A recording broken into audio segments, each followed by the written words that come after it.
नमस्कार फ्रेंड्स, धनु राशि वाले जातकों के लिए किस प्रकार से रहेगा मार्च 2024, आज इस वीडियो के माध्यम से पूरी जानकारी मैं देने वाला हूं।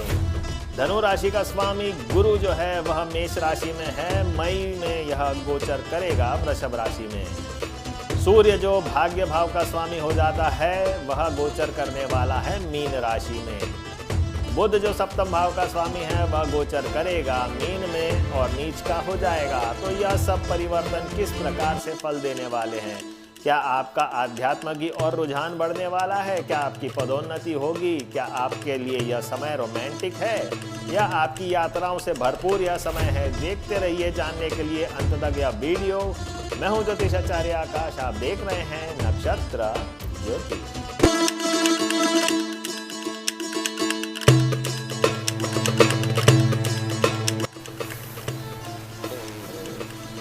नमस्कार प्रिय दर्शकों, आज चर्चा करने वाले हैं धनु राशि के बारे में। तो सर्वप्रथम गणेश जी का नाम लेना आवश्यक है भाई, उनके बगैर तो सारा ज्योतिष फेल, उनके आशीर्वाद के बगैर हमारे प्रेडिक्शन फेल, इसलिए उनका नाम लेना आवश्यक है। तो ओम गंग गणपतिये नमः।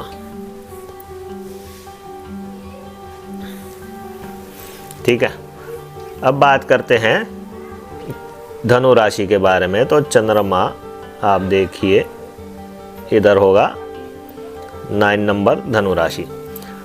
वर्तमान के गोचर की स्थिति जो है वह देख लेते हैं एक बार, क्योंकि यह जो गोचर की स्थिति है यही सबसे इम्पोर्टेंट है और इसी के माध्यम से हमें सब पता चलेगा कि मार्च 2024 आपके लिए किस प्रकार से जाने वाला है। ठीक है, तो सूर्य अभी कुंभ में है।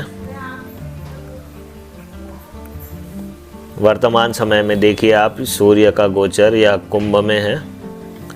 11 नंबर की जो राशि होती है उसे कुंभ कहा जाता है। सूर्य अभी कुंभ के बाद 14 मार्च को इनका गोचर मीन में हो जाएगा, मीन राशि में। तो यहाँ पे सूर्य आ जाएंगे 14 मार्च के बाद। ठीक है, अब देखते हैं बुध का गोचर। बुध का गोचर देखेंगे तो 7 मार्च को, अभी वर्तमान कुंभ में है, ये देखिए सूर्य के साथ 7 मार्च को बुध भी इधर आ जाएंगे। ये हो जाएगा 7 मार्च को मीन में, और इधर 26 मार्च को यहाँ चले जाएंगे मेष में बुध। 26 मार्च को मेष में चले जाएंगे, मेष राशि में। ठीक है, अब मंगल का देख लेते हैं प्रवेश कहाँ जा रहा है। मंगल 15 मार्च को, अब देखिए अब मकर में हैं, उच्च के बैठे हैं, यहाँ से ये निकल जाएंगे और आएंगे कुंभ में। यह गोचर की स्थिति है, यह बहुत इम्पॉर्टेंट है, इसे याद रखना है। शुक्र की स्थिति देख लेते हैं, क्योंकि इन्हीं ग्रहों का प्रभाव हमें मासिक राशिफल में देखना पड़ता है। अब शुक्र भी भैया देखिए मकर में है तो आ जाएंगे कुंभ में। शुक्र भी आ जाएंगे 7 मार्च को बुध के साथ।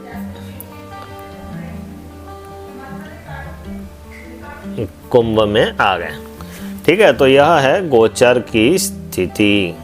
अब इस गोचर का क्या परिणाम होने वाला है मासिक राशिफल में, वही पूरी जानकारी मैं आपको देने वाला हूं। देखते हैं ग्रह स्थिति। ग्रह स्थिति में आप देखिए अभी सूर्य जो है यह कुंभ में 16 डिग्री का है।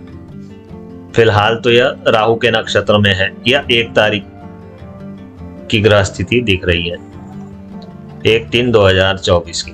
ठीक है, तो इसमें आप ध्यान दीजिए। चंद्रमा तो आप जानते ही है फटाफट निकल जाएगा। मंगल जो है मकर में है, मकर से यह कुंभ में चला जाएगा 15 तारीख को। ठीक है ना, 15 मार्च को चला जाएगा। बुध की स्थिति बता ही चुका हूं। अभी कुंभ से यह जाएगा मीन में जाएगा, मीन राशि में जाएगा 7 मार्च को, और उसके बाद चला जाएगा मेष राशि में। बाकी ग्रहों की स्थिति, शुक्र आप जानते हैं कि 7 मार्च को यह मकर से कुंभ में चला जाएगा। देखिए, ये जो है ग्रह स्थिति, इसको देखना आवश्यक रहता है, एक एक डिग्री, यानी कि किस राशि में है, फिर डिग्री के हिसाब से किस नक्षत्र में है, फिर डिग्री के हिसाब से देखेंगे कि भाई उस नक्षत्र के साथ साथ कौन से उप नक्षत्र में है, और राशि के साथ किस प्रकार से इसका जो है मेल होता है। जैसे मूल त्रिकोण राशि है, या मित्र राशि है, या उच्च राशि है। ये देखिए, मंगल मकर में है तो उच्च का है। तो यह सब जानकारियां जो है यह ज्योतिष में बहुत इंपॉर्टेंट होती हैं। अब चलिए बात करते हैं वापिस मासिक राशिफल के ऊपर। यह तो ग्रह स्थिति थी, यह बताना भी आवश्यक है, क्योंकि इसी के आधार पर हम राशिफल बनाते हैं और बताया जाता है, और उपाय भी इसी के आधार पर बताए जाते हैं। तो सर्वप्रथम धनु राशि के लिए अब बात करते हैं।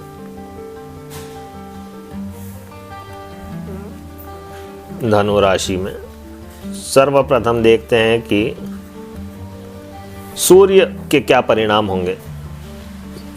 सूर्य, आप देखिए सूर्य के परिणाम, पहले तो सूर्य के परिणाम जज कर लेते हैं। सूर्य बैठा है तृतीय भाव में, और लॉर्डशिप है इसकी 9वें भाव की, 9वें की लॉर्डशिप है, ठीक है। 9, 3 और 9 यह रहेगा 14 मार्च तक। तो क्या दिखाता है यह? परिवर्तन, यात्रा, ठीक है, ग्रीन कार्ड मिलने की संभावनाएं, इंटरव्यू,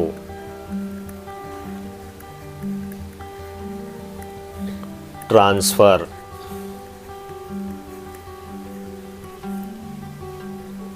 एडवेंचर। तो यह सब स्थिति सूर्य के कुंभ राशि में होने के संभावनाएं दिखाती हैं। तो सूर्य जब तक कुंभ में रहेगा तो यह परिणाम मिलेंगे, और अच्छा समय जाएगा, कोई ज़्यादा विपरीत समय नहीं रहेगा। पर यह डिपेंड करता है आपकी जन्म कुंडली के ऊपर भी। अब बात करते हैं, जब मीन में चला जाएगा तो क्या होगा। अब मीन में गया तो यह देखिए यहाँ आ जाएगा सूर्य, तो यह हो जाएगा 4 और 9, ठीक है। अब 4 और 9 हो गया, तो 4 से 9 यानी कि माता को रोग होने की संभावनाएं बनी रहेंगी, ठीक है। शिक्षा के लिए उत्तम समय है। शिक्षा में सफलता मिलने की पूरी संभावनाएं बनती है। शिक्षा में सफलता मिलेगी। हायर एजुकेशन या पीजी में सिलेक्शन होने की संभावनाएं बहुत अच्छी हो जाती है। 4 और 9 क्योंकि एजुकेशन के हाउसेस है, इसलिए सूर्य का इसमें जाना आपके लिए अच्छा माना जाएगा। माता को जरूर रोग दे सकता है। पिता के साथ संबंध कुछ खटास हो सकते हैं, पिता से संबंध खराब हो सकते हैं। माता को रोग तो दिख रहे हैं, परंतु पिता से संबंध खराब के पीछे रीज़न क्या है ये देखिए। ये पिता का भाव है, यहाँ से आप देखेंगे तो यह जो है यह अष्टम हो जाता है। आप काउंट करेंगे 1 2 3 4 5 6 7 और 8, तो पिता से संबंध खराब होने की स्थिति बनाता है। साथ ही साथ अगर आप सरकारी नौकरी में हैं तो आपके बॉस के साथ आपके संबंध खराब होने वाले हैं। सरकारी नौकरी में दिक्कत की स्थिति बन रही है, तो यह परिणाम सूर्य के प्राप्त होने की पूरी संभावनाएं दिख रही है मार्च 2024 में। अब देखते हैं धनु राशि में मंगल की स्थिति कैसी रहेगी। धनु राशि और मंगल के प्रभाव।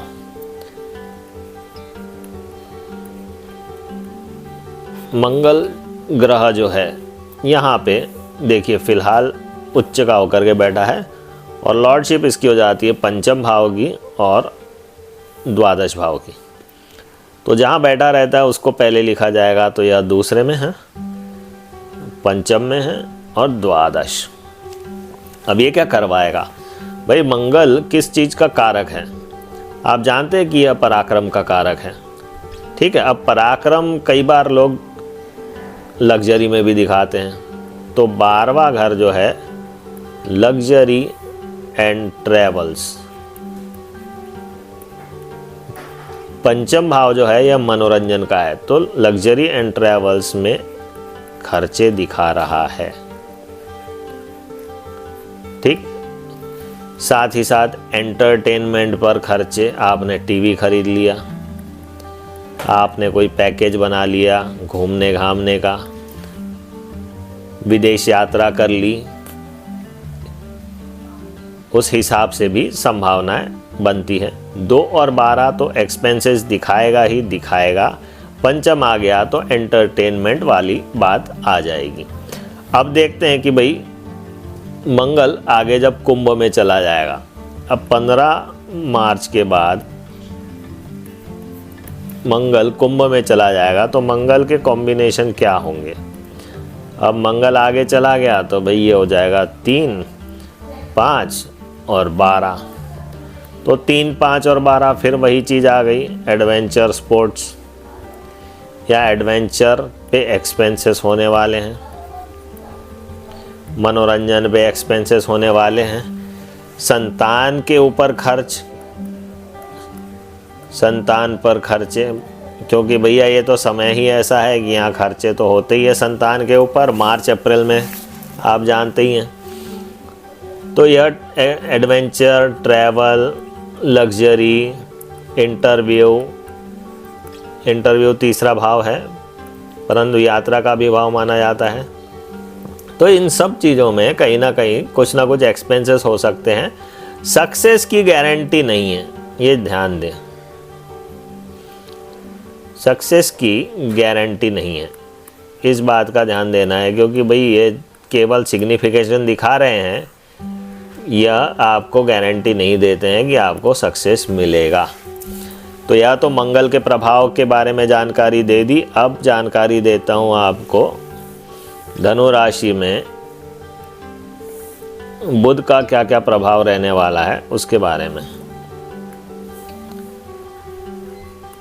धनु राशि में बुध के प्रभाव की जानकारी मैं आपको देने वाला हूँ।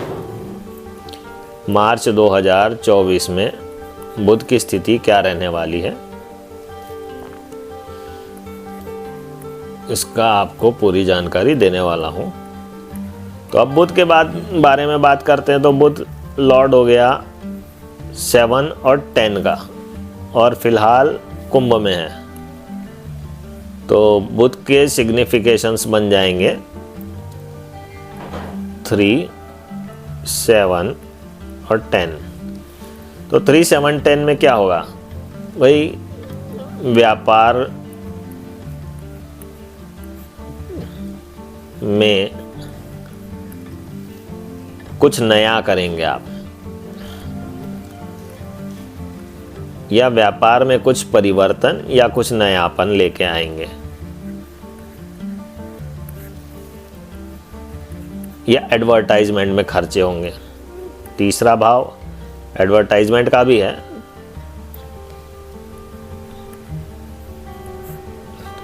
ठीक है। साथ ही साथ तीसरा भाव नामांकन का भी है, तो याद रखिए अगर आप कोई इलेक्शन वगैरह में टिकट के लिए प्रयास कर रहे हैं तो उसके लिए फॉर्म भरने का हिसाब भी इसी से देखा जाएगा। सफलता मिलेगी नहीं मिलेगी यह आपके कुंडली पे डिपेंड करेगा, ठीक है। तो बुध के यह प्रभाव मिलेंगे जब तक कि यह कुंभ राशि में रहेगा।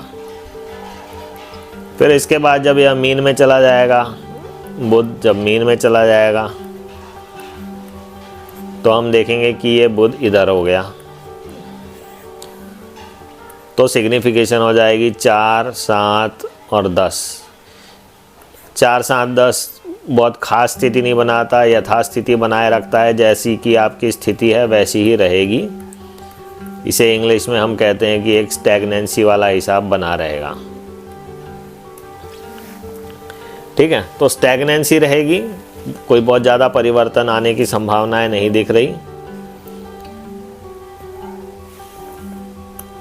तो आपको बस इतना ध्यान रखना है कि कुछ ज़्यादा इम्पोर्टेंट काम तो करने वाला है नहीं।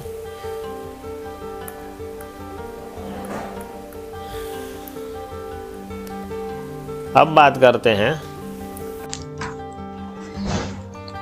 अब शुक्र 2 6 11 में है, तो शुक्र की जिनकी महादशा अंतरदशा चलेगी उनके लिए प्रमोशन के चांसेस बढ़ जाएंगे, इंक्रीमेंट होने की संभावनाएं बढ़ जाएंगी।